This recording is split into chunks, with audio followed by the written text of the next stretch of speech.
She was denied a wedding dress fitting at the city's most elite bridal salon because of how she was dressed: beige culottes and a cotton blouse. The staff looked her up and down, then laughed. "You're probably in the wrong place. Our dresses started $80,000. We don't rent." Even when Na showed her appointment email, they refused to believe her. One whispered, "Did she steal someone's invite?" Probably another clout chaser pretending to be famous. And all those same people, they were at the billionaire's wedding. They saw her return in another simple beige dress. They mocked her again. They called security.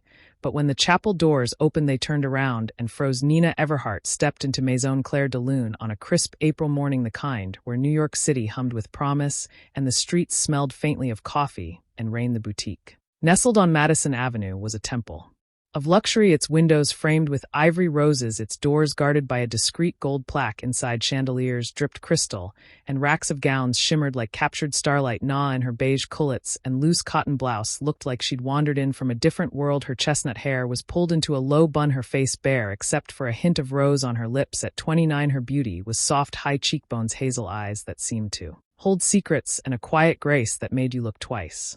She carried a canvas tote, unbranded, slung over one shoulder. The staff, for women in tailored black dresses, their hair sleek, as their smiles paused mid-con conversation. The tallest, Camille, arched a brow. "Can we help you?" Her tone suggested the answer was no. Na smiled unruffled and pulled out her phone. "I'm here for my fitting." Nina Everhart, 11 o'clock. She turned the screen, showing an email with the boutique's logo and her appointment details. Camille's eyes flicked to the screen, then back to Na's outfit. A smirk curled her lips. "I'm sorry, there must be a mistake. Our gowns start at $80,000. This is a private atelier." Her voice was syrupy, but the barb was clear. The other three, Leia, Margot, and Sophie, exchanged glances, their lips twitching. Leia, the youngest, leaned forward, her voice a stage whisper. "Did she steal someone's email?" "Happens all the time." Na's expression didn't waver. "No mistake," she said, her voice calm like a stream over stones. "I placed my order 6 months ago. Custom design, ivory, silk, diamond embroidery." She spoke with precision, no hint of doubt, but Camille crossed her arms, her manicured nails tapping. "Sweetheart, we don't do walk-ins. And we definitely don't do." She gestured at Na's culottes, her nose wrinkling. "This Margot, flipping through a tablet," snorted Nina Everhart. "Never heard of her. Probably another wannabe, using a fake name." Sophie, standing by a rack of veils, pulled out her phone and started typing, her fingers flying. "This is too good," she muttered, already live streaming. Her caption read, "Stranger in clearance clothes crashes a bridal fitting." The comments rolled in fast laughing emojis. "Who is she kidding? Get her out." Na stood still, her tote resting against her hip. She didn't argue, didn't raise her voice. "I'd like to speak to the manager," she said, polite but firm. Camille laughed outright, a sharp, cutting sound. "Darling, I am the manager, and you're not on our client list. Let's not make a scene." She nodded to Leia, who stepped forward, her smile thin. "Time to go." They didn't touch her, not yet, but they flanked her, herding her toward the door like a stray. As Na stood by the boutique's velvet curtains, clutching her tote, a wealthy client in a mink coat joined the fray. "Who let this riff-raff in?" she barked, her diamond earrings flashing with every word. Her name was Victoria Lang, a socialite whose family owned half the Upper East Side, and her voice carried the weight of privilege. She stepped closer, her heels clicking like a countdown, and flicked Na's blouse with a manicured nail. "This is an insult to couture." She spat loud enough for the mirrors to echo. The staff cheered her on, Leia clapping like it was a sport. Victoria's entourage, 2 women in Chanel, snapped photos, their giggles slicing deeper than any blade. Na's fingers tightened, but her face remained calm, a porcelain mask hiding the storm within. The live stream's comments surged. "Trash, doesn't belong here, make her cry." The world watched, hungry for her pain, blind to the power she held. Na moved with them, her steps measured, her face serene. "You're making a mistake," she said softly, almost to herself. Sophie's phone caught it, and her viewers now at 2,008 it up. "She's delusional." One comment read, "Thinks she's a celebrity." Another chimed as Na reached the door. Camille called after her, "Try a department store next time." The glass door swung shut, and the street swallowed her within hours. Sophie's live stream went viral. Page 6 ran a headline: "Mystery woman in beige pants crashes elite bridal salon." Vanity Fair called her the delusional dreamer. The Daily Mail was "Crew or fashion faux pas or fame seeker. Meet the nobody who thought she belonged." Twitter exploded with memes. Na's culottes photoshopped onto red carpets captioned, "When you RSVP to a wedding but forget the dress code." No one knew her name, but they knew her shame, or so they thought. 2 days later, a fleet of private jets descended on a chateau in the French countryside, a 17th-century estate called Chateau de Lumière. Its gardens spilled with lavender and roses, its spires piercing a sky so blue it hurt to look at. This was the wedding of the year. Raphael Linwood, heir to Linwood Media, a $40 billion empire that owned half the world's magazines, streaming platforms, and news outlets. At 32, Raphael was an enigma, tall with dark hair and eyes that could charm or command a man who turned his father's legacy into a global force. The bride, no one knew her name, the press, had been silenced, a feat only Raphael could pull off. Citing security concerns, rumors swirled. She was a royal, a tech-era supermodel. In hiding, the guest list was a who's who of fashion and power. Editors, designers, influencers, all sworn to secrecy. Invitations had gone out to Maison Claire de Lune's staff, Camille, Leia, Margot, Sophie, along with a dozen influencers who'd amplified the live stream. They assumed it was their clout that got them in. Sophie, now with 10,000 new followers, strutted through the chathouse gates in a crimson gown, her phone already out. "This is my moment," she whispered to Leia, who wore emerald silk and a smug grin. Camille, in sapphire velvet, scanned the crowd, name-dropping to anyone who'd listen. Margot, quieter, in black lace, stuck close, her eyes darting like she sensed a shift in the air. The courtyard was a vision, marble fountains, white leaves, a string quartet playing Vivaldi. Guests mingled there, diamonds flashing, their laughter sharp. Then a ripple ran through the crowd. Heads turned. Na Everhart stepped through the gates. She wore a beige linen dress, sleeveless, skimming her knees. Her hair was loose, framing her face in soft waves. Her flats were simple, scuffed at the toes. No jewelry, no bag, just her hands clasped lightly in front of her. She looked like she'd walked out of a farmer's market, not a billionaire's wedding. Sophie spotted her first, her gasp audible. "No way," she hissed, raising her phone. "The beige pants girl." Camille's eyes narrowed, her lips curling. "She's got nerve." Leia laughed loud enough to draw stares. "Is she crashing again?" In that, Margot hesitated, her fingers tightening on her clutch, but said nothing. The influencers, led by Zara Kane, a fashion vlogger with 1 million followers, swarmed, their phones out, their voices a chorus of scorn. "Did she get lost on her way to a thrift store?" Zara quipped, her lavender gown swishing as she circled Nina. "This is embarrassing." Another influencer, Theo Voss, added, his gold cufflinks glinting as he snapped a photo. Na didn't flinch. She stood in the courtyard, her hazel eyes scanning the crowd, her posture straight. As a blade, a waiter offered her champagne. She declined with a nod, her smile faint but warm. The guests closed in, their whispers sharpening. "She's a nobody," one editor muttered. "Probably bribed her way in," a stylist sneered.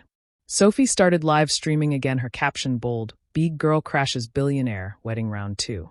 The views climbed 20,000, 30,000 comments flooding. "Kick her out, what a loser." Camille stepped forward, her voice slicing through the music. "You don't belong here," she said, loud enough for the quartet to falter. In the courtyard, as Nina faced Camille's accusations, a cluster of fashion interns gathered near the fountain, their lanyards swinging like newies. When a sharp-eyed girl named Tessa stepped forward, her voice loud with ambition. "She's probably here to steal a gown," she shouted, pointing at Nina's tote as if it hid a crime. The interns hooted, egged on by Tessa's grin, and one threw a Halaton macaron, the pink crumbs staining Na's dress. "Take that back to Brooklyn." Another yelled, their laughter a vicious tide. Sophie's live stream zoomed in, capturing the smear on Nina's hem, the interns' taunts now trending as beige girls beat down Na. Brushed the crumbs away, her movements deliberate, but each jeer landed like a stone. Piling higher, the crowd fed off it, their phones immortalizing her. Shame oblivious to the empire, she commanded, "This is a private event, leave, or I'll call security." Leia chimed in, "Don't humiliate yourself again." Zara's laugh was a whip, "She's already doing that, honey." The crowd pressed closer, their phones a wall of lenses, capturing Na's silence, her stillness.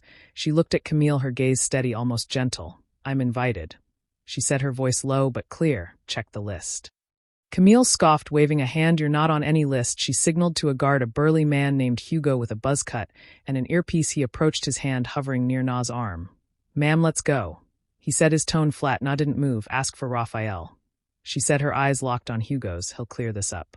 The name dropped like a stone, and for a split second Camille hesitated, then she laughed, harsh and bright. "Raphael Linwood, you're dreaming." Hugo grabbed Na's elbow firm, but not rough, and began leading her toward the gates. The crowd followed, a pack scenting blood. Sophie's live stream hit 50,000 viewers, her voice gleeful. "Here we go again. Beige girl gets the boot." Zara tossed her hair, calling, "Maybe try a courthouse wedding next time."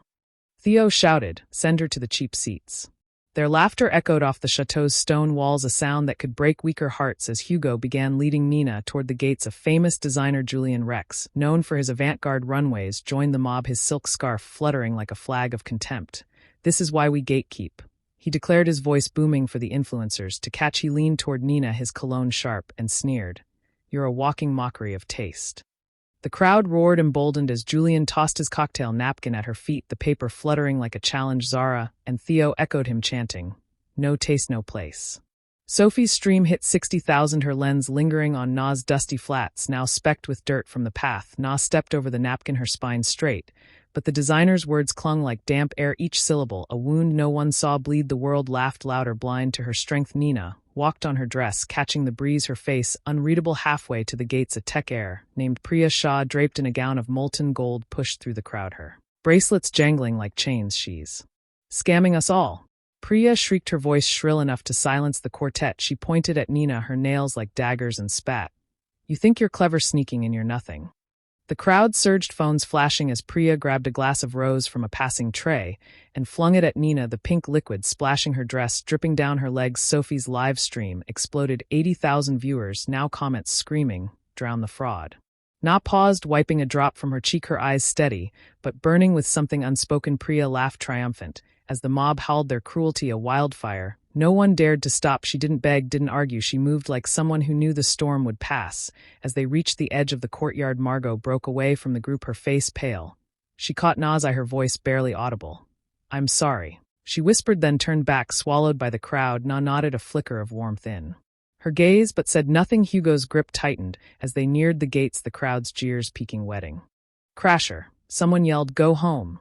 Another taunted. Sophie zoomed in, capturing Nina's dusty flats, her plain dress the dignity in her spine. The internet roared. Cash beige gate trended worldwide, memes multiplying. Nina in her linen dress captioned, "When you gate crash but forget the glow up." Then she was gone. Hugo escorted her through a side door out of sight. The crowd erupted in cheers, clinking glasses, their victory sweet. She fled. Zara crowed, posting a clip of Na's exit. Total embarrassment. Theo added his followers, liking it by the thousands. Camille raised her champagne flute, her smile triumphant. "That's how you handle a nobody," she said, and the quartet resumed. The moment swept away like dust inside the chateau. The grand hall waited, its ceilings painted with Sherabzits. Floors gleaming marble, its tables set with orchids and crystal. Guests drifted in their gowns, rustling their chatter, buzzing about the beige girl scandal. Sophie refreshed her live stream stats. 100,000 views, now her DMs flooded with brands wanting collabs. Camille worked with a Vogue editor, dropping hints about her instinct for spotting fakes. Leia and Zara posed for selfies, their captions smug, keeping it classy at the wedding of the year. Only Margot stayed quiet, her eyes on the doors, her fingers twisting her necklace. The hall dimmed, candles flickering to life. A hush fell as the ceremony loomed. Raphael Linwood appeared at the altar, his dark suit tailored to perfection, his presence electric. He stood alone, his eyes scanning the room, a faint smile playing on his lips. The guests leaned forward, breathless. Where was the bride? Whispers spread. Had she led? Was there a scandal? Sophie started typing, ready to break the news. Then the doors swung open. Every head turned. Na Everhart walked in. She wore the gown, the one she'd been banned from trying on. Ivory silk cascaded like a waterfall, its bodice encrusted with diamonds that caught the candle light and burned. The skirt flowed behind her, a delicate train whispering across the marble. Her hair was swept up, a single diamond clip gleaming like a crown. She was breathtaking, not just for the dress, but for the power in her step, the fire in her eyes. On her arm was Raphael Linwood, his hand steady, his gaze locked on her like she was the only truth. In the room, the hall was silent, a collective gasp frozen in time. Camille's flute slipped from her hand, shattering on the floor. Sophie's phone trembled, her live stream still running, now at 200,000 viewers. Zara's jaw dropped, her lavender gown suddenly garish. Theo's cufflinks seemed to choke him. Margot's eyes widened, a tear slipping free. The guests, editors, designers, moguls, stared, their certainty crumbling. Na didn't look at them. She walked forward, her arm in Raphael's, her chin high, her grace a blade that cut through their scorn. Raphael stopped at the altar, turning to face the crowd. His voice was low, but it carried like thunder. "This is Nina Everhart," he said, "my wife." The word landed like a bomb, shattering the room. "We've been engaged for 2 years, planning this day in secret, not for fame, but for us. Na asked me to keep her name out of the press, and I did not because she's weak, but because she's stronger than anyone here." He paused, letting the truth sink in. Na stood beside him, her gown a beacon, her silence louder than any speech. Raphael's eyes hardened, but his tone stayed. "Even she's also the founder and CEO of Eve, the fashion label you've all been wearing without knowing it." Gasps rippled through the crowd. Eve, minimalist, revolutionary, a brand that had surged from nowhere to dominate runways and red carpets. Its creator was a mystery, her identity guarded like a state secret. Until now, Nina built Eve from nothing. Raphael continued, his pride a living thing, no investors, no connections, just her designs, her vision, and a laptop in a Brooklyn studio. Today, Eve is valued at $10 billion, and she's about to take it public for $1.2 billion. She owns this industry, whether you like it or not. The crowd was a sea of stunned faces. Camille's knees buckled, her sapphire dress pooling as she gripped a chair. Sophie's live stream surged to 500,000 comments screaming, "She's Eve's CEO. We had no idea. Zara's phone slipped cracking on the marble. Theo muttered, impossible. But his voice was hollow. Margot's tearful smile grew. She'd known somehow that Nina was more. Raphael's voice sharpened, a blade unshathed, and Maison Claire de Lune Na's been negotiating to acquire it for months, as of yesterday. She's the controlling owner. Camille gasped a strangled sound. Leia's emerald gown seemed to choke her. Sophie's stream caught at all her viewers, now at 700,000, the internet ablaze. Raphael's gaze swept the room, pinning the guilty. You mocked her, humiliated her, live streamed her pain. You judged her for her clothes, not her heart, and you were wrong. He nodded to a woman in a gray suit, Elena Ruiz, Nina's chief of staff, who stepped forward with a tablet glowing. Elena. Raphael said, name them. Elena's voice was ice. Camille Maro Liatran. Sophie Bell for orchestrating and live streaming Na's humiliation at Maison Claire de Lune. Zara. Theo Voss for amplifying the slander. Here you're done. Guards moved swift and silent. Camille screamed, this is a mistake, as Hugo took her arm, leading her out. Her sapphire dress caught on a table, tearing at the seam as Camille was dragged toward the gates. Her sapphire dress, now a crumpled ruin. The crowd's silence was deafening, broken only by her desperate pleas. I built Claire de Lune, she screamed, her voice cracking as Hugo's grip held firm. Outside, paparazzi swarmed, their cameras relentless, capturing her mascara-streaked face, her torn hem trailing in the dust. A headline flashed on a reporter's phone, Claire de Lune manager fired by mystery bride. Social media turned. Camille's own followers unfollowed in droves. Her name now a punchline. Guests whispered, she mocked the wrong woman. Elena's tablet pinged with news. Claire de Lune's stock plummeted, investors fleeing as Na's merger loomed. Camille stumbled, her empire collapsing with every step, while Na's star rose untouchable. Leia followed, sobbing, her emerald silk trailing like defeat. Sophie tried to stop streaming, but a guard confiscated her phone. Her 800,000 viewers watching her fall. Zara's protests, I'm Zara Kane, faded as she was escorted past the Lees, her lavender gown a fading spark. Theo stammered, I didn't know. But the guards were deaf, marching him to the gates. Priya's exit was a spectacle of shattered pride as guards escorted her out. Her gold gown caught on a rose bush, ripping audibly, her bracelets clattering to the ground. You can't do this, she wailed, but the paparazzi were merciless, their flashes blinding as they shouted, smile Priya. Her tech empire's shares tanked, news of her disgrace spreading faster than Sophie's live stream. Guests murmured, she threw wine at Nina, serves her right. Online hashed Priya falls trended, her brand deals canceled, her followers deserting her for Nina's grace. The chat's gates slammed shut behind her, locking out her arrogance forever, while Nina's vow of respect echoed, a beacon for a new era. The press waiting outside went wild, flashes lit the night, headlines forming, fashion elite ejected from Linwood, wedding Nina Everhart, Eve's secret queen takes revenge. Social media erupted, Nina Everhart trended globally, memes now celebrating her gown, her grace, her power. The world rewrote her story in real time. Na stepped forward, her voice soft but unshakable. This isn't about revenge, she said, the hall hanging on her words. It's about respect. I built Eve to create beauty, not division. But I've seen how this industry chews up anyone who doesn't fit its mold.